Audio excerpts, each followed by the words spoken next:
Gate पर ही sanitisation tunnel बनाया है। आयुष नाम के छात्र ने लोगों को सैनिटाइजेशन की सुविधा देने के लिए घर में पड़े कबाड़ और प्लास्टिक पाइप के जरिए सैनिटाइजर टनल बनाया है। जुगाड़ से बने सैनिटाइजिंग टनल का उपयोग आम जनता से लेकर पुलिस के जवान तक कर रहे हैं। अपनी छुट्टियों के समय का उपयोग करते हुए घर में पड़े कुछ सामानों से ये सैनिटाइजिंग टनल बनाया, जिसे बनाने में मुझे 2 घंटे का समय लगा। इसमें हमने एक मैट लगाया है जिसके नीचे प्रेशर स्विच सिस्टम से लगा है, जिसके ऊपर कोई खड़े होता है तो यह चालू होता है और हटने से फिर तुरंत बंद हो जाता है। हिमाचल प्रदेश के सिरमौर में पावटा साहिब के एक स्कूल में क्वारंटीन किए गए 35 लोगों में से एक कोरोना पॉजिटिव पाया गया है।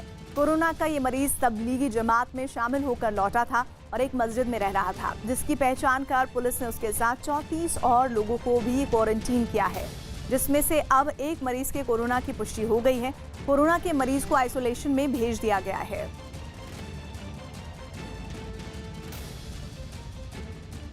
उधर महाराष्ट्र के सतारा में कोरोना के एक मरीज को बेहतर इलाज मिलने के बाद ठीक होने के बाद छुट्टी दी गई और उनकी रिपोर्ट जब नेगेटिव आई, इस दौरान कोरोना से जंग जीतने के बाद महिला को अस्पताल से जब छुट्टी दी गई, उसी दौरान अस्पताल के स्टाफ ने महिला के डिस्चार्ज होने के समय तालियां बजाई, उनकी विदाई की और उनके ठीक हो जाने पर खुशी जताई।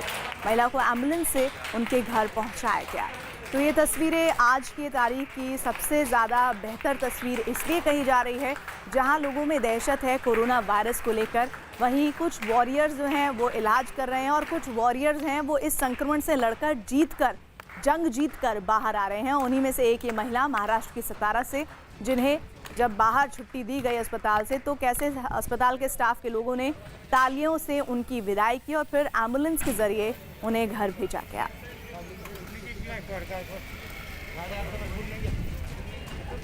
उत्तर प्रदेश के हमीरपुर में 6ठी क्लास की एक छात्रा ने कोरोना के खिलाफ चल रही लड़ाई में अपनी गुल्लक में जमा सारे पैसे पीएम केयर्स फंड में दान दे दिए हैं। प्रतिमा नाम की ये बच्ची हमीरपुर के एक गांव में स्कूल में पढ़ती है और कई महीनों से अपनी गुल्लक में पैसा जमा कर रही थी। जब इसने टीवी और रेडियो पर प्रधानमंत्री के दान देने की अपील को सुना तो अपने पिता के साथ एसडीएम के पास पहुंच गई। बच्ची के इस सहयोग पर एसडीएम ने भी खुशी जाहिर की और गुल्लक से निकले 1442 रुपए पीएम केयर्स फंड में जमा करा दिया है। तो ये बच्ची का जो प्रयास है उसकी जितनी भी तारीफ की जाए वो कम है। अमाउंट भले ही छोटा है लेकिन जो प्रयास है वो तमाम प्रयासों के आगे बहुत बड़ा प्रयास है। आज के समय में हर इंसान जो उम्मीद कर रहा है कि शायद उन्हें कहीं से मदद मिल जाए, लेकिन ऐसे में इस बच्ची ने अपने छोटे से अमाउंट को कैसे बड़ा प्रयास बना दिया है। ये तस्वीर इस बच्ची की उत्तर प्रदेश के हमीरपुर से। मेरी गोलक में जो रुपए मैंने 1 साल करीब से इकट्ठे किए हैं वो मैं एसडीएम साहब सरीला के माध्यम से प्रधानमंत्री राहत कोष में पहुंचाना चाहती हूँ। कोरोना से बड़ी परेशानी के बीच केंद्र सरकार ने 20 करोड़ महिलाओं के खाते में 500 रुपए जमा करवा दिए हैं। सरकार ने महिलाओं के जनधन खाते में पहले किस्त जमा करवा दी है। इसके साथ ही कोरोना से हुए नुकसान से पार पाने के लिए नीति आयोग अगले 4 साल का एक रोड मैप तैयार कर रहा है। साथ ही गरीब महिलाओं के लिए उज्ज्वला योजना के तहत 3 महीने तक मुफ्त सिलेंडर भी दिया जाए।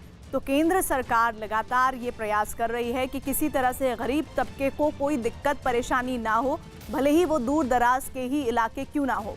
कोरोना से बड़ी परेशानी के बीच अब केंद्र सरकार ने 20 करोड़ महिलाओं के खाते में 500 रुपए की जो जमा किस्त है वो करवा दी है। सरकार ने महिलाओं के जनधन खाते में पहली किस्त जमा करवाई है और इसके साथ ही कोरोना से हुए नुकसान से पार पाने के लिए, उबरने के लिए नीति आयोग अगले 4 साल का एक खाका तैयार कर रहा है। साथ ही गरीब महिलाओं के लिए उज्ज्वला योजना के तहत 3 महीने तक मुफ्त सिलेंडर भी दिया जाएगा।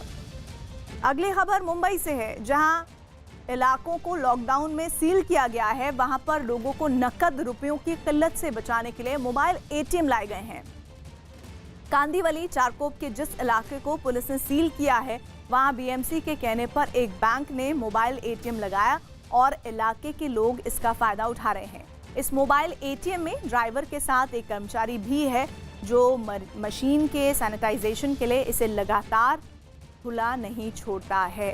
तो बहुत ज़रूरी आज के समय में लोगों के पॉकेट में पैसा हो, उनकी जेब में नकद हो और उसी नकद की कमी ना हो, इसके लिए मोबाइल एटीएम इस वक्त आप देख रहे हैं मुंबई के उस इलाके में जहां पर उस इलाके को पूरी तरह से सील किया गया है। कांदीवली चारकोप का ये इलाका जहां पर बीएमसी के कहने पर एक मोबाइल एटीएम भेजा गया है एक बैंक के द्वारा, जिसे पूरी तरह से सैनिटाइज किया गया है और साथ ही सोशल डिस्टेंसिंग का भी पालन हो रहा है।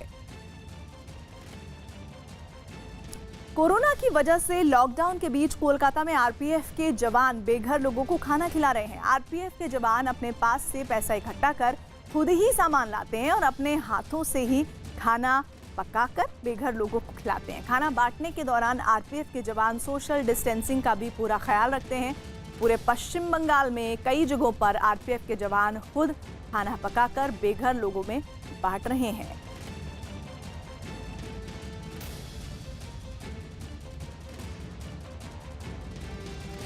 उत्तराखंड के हल्द्वानी से खबर, जहां लॉकडाउन के बीच यहां के थाल सेवा संस्था गरीब और बेसहाराओं की मदद करने में जी जान से लगी है। ये संस्था गरीब परिवारों का पेट भरने के काम में जुटी हुई है। थाल सेवा संस्था 2 वक्त का खाना बनाकर ऐसे लोगों को परोस रही है जो इस समय दाने दाने को मोहताज हैं। आम दिनों में ये संस्था गरीबों को 5 रुपए प्रति थाली में खाना खिलाती है, लेकिन फिलहाल ये उनके लिए बिल्कुल मुफ्त खाना बांट रही है। इतना ही नहीं, 9 सदस्यों की ये टीम जरूरतमंदों तक राशन पहुंचाने का भी काम कर रही है।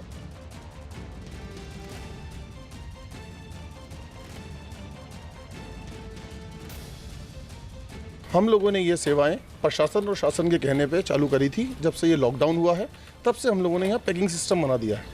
पैकिंग सिस्टम से मतलब है कि जो लोग हम यहाँ 1800-2000 लोगों की रोज़ वहाँ जाके मदद करते थे घरों पे जाके, लेकिन अब प्रशासन के कहने पे हम लोगों ने जितने पिकेट्स बना रखे हैं यहाँ पर प्रशासन ने, उनके वहाँ हम 40-50 पैकेट छोड़ दिया करते हैं, जिससे वहाँ पे नीडी आके वहाँ से उठा लेते हैं और अपना पेट भरते हैं। जब लॉकडाउन नहीं था तब भी खाना बांटते थे, अभी भी खाना बांटते हैं, बट अभी हम लोग बहुत प्रिकॉशंस के साथ करते हैं सब कुछ। पर जिन लोगों के पास खाना नहीं पहुंच पाता उनके तक